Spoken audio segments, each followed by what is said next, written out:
এখন বাজে রাত 11টা। আজকে আমার রান্না করতে দেরি হয়ে গেছে, ওদেরকে খাওয়াতেও দেরি হয়ে গেছে। দুই নানু ভাত খাবে? ক্ষুধা লাগছে? ক্ষুধা লাগছে তোমাকে? তোমাকে ক্ষুধা লাগছে? এখন এদেরকে ভাত খাওয়াবো। কি দিয়ে? মুরগি গোস্ত আর শাক ভাজি। আজকে রান্না করতে আমার দেরি হয়ে গেছে। আজকে আমি সকালবেলা রান্না করছিলাম, দুপুরে করিনি, যার কারণে আবার রাতে রান্না করলাম।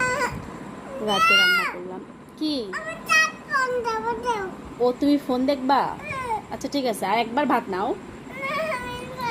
একবার। বিসমিল্লাহ।